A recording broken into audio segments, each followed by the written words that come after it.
In this video, I'm going to show you how a professional colorist thinks about using windows in DaVinci Resolve. In case this is your first time here, I'm Fred Trevino. I've been a professional colorist for 15 years for Beambox Studio, and I've graded 60 feature-length films and hundreds of short-form projects for companies like HBO, Under Armour, ESPN, Google, just to name a few. Also, this channel is about the creative side of color grading. There's a ton of great channels out there that focus on the technical side, things like monitors, LUTs, color space transforms, things like that. But here I like to focus on the creative side to make your projects that much better. So with that being said, let's jump right in. This intro intentionally left blank. Okay, so here we are, and we are grading this shot here today.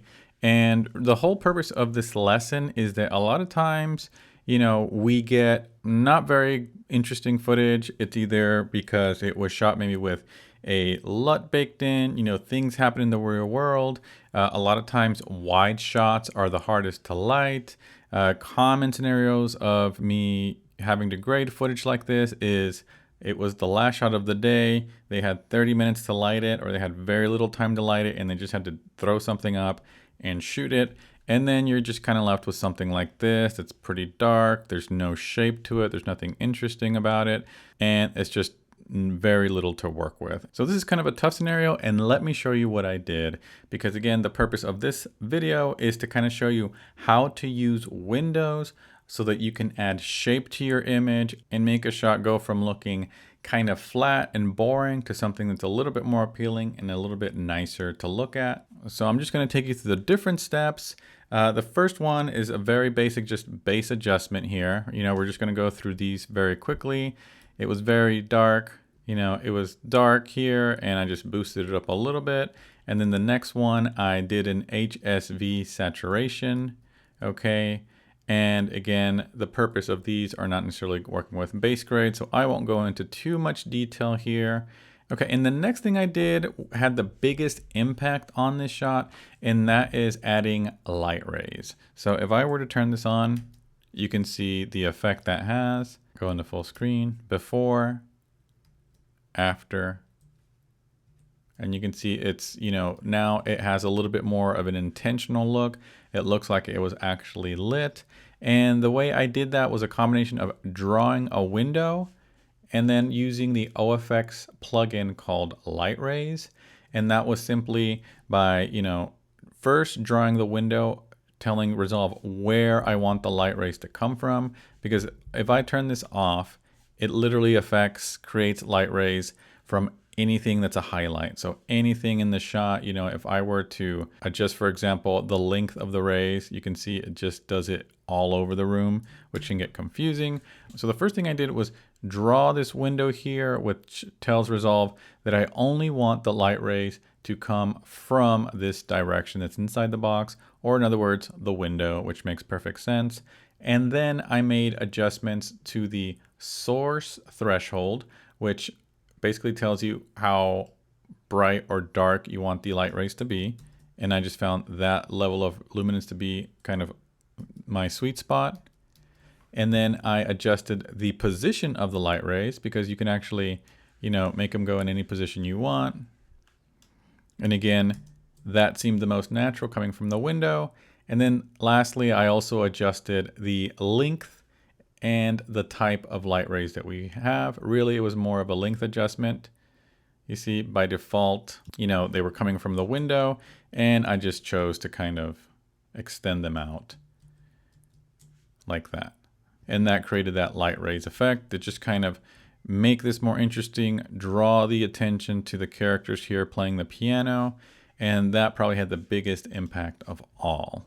And then the next thing I did again goes towards looking at the image, deciding what needs to happen. And by looking at this shot here, I decided I just want to add a little bit more, shaping to it. And I want to make this area here, this natural line that you see going down that I already created through the light rays. I want to enhance that.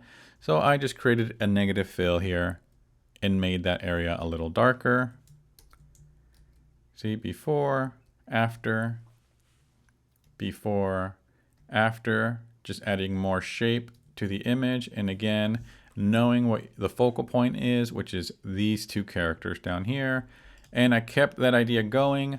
This shelf here seemed a little too bright. There was a little bit too much sunlight. And so I did the same thing there and just brought that wall down and the shelf. Again, it's all about them and focusing all your attention on them.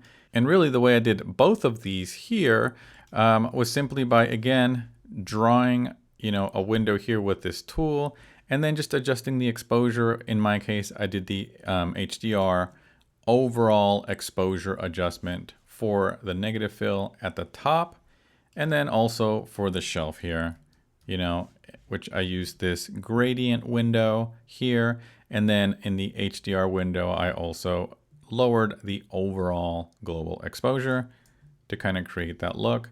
And if I combine the two, you can see we go from here to here, before, after, before, after. And it's a subtle change, but it does bring the attention again to the characters. And then lastly, it was a simple look adjustment where I simply looked at this shot. I thought it was maybe a little bit too bright for my taste, but I also wanted to give it a little bit more warmth. So I decided to take just the highlights in the shot and warm those up a little bit and also bring down the overall exposure of the shot, creating this kind of look here. Okay, and that was done simply by, again, in the highlights here in the HDR tools, that's what I added a slight bit of warmth to anything coming through the window. And then I just dropped the exposure down a tiny bit overall. And we start off here. And now we're here. And if I start here, you can see that now we have a more solid look to the image. And it's not as, dark like this. It looks kind of flat and washed out, and as if it was just lit in natural lighting, we have something a little bit more like this.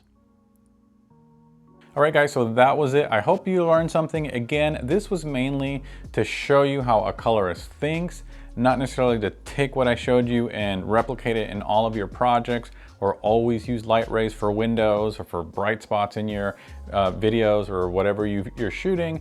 It's really about using windows. Yes, use them to, make someone's face brighter, use them to create vignettes in the background, things like that.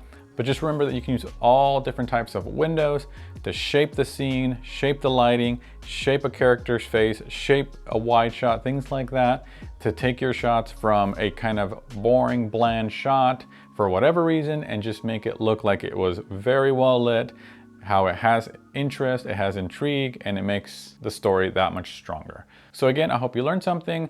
Like, subscribe, and I'll see y'all later.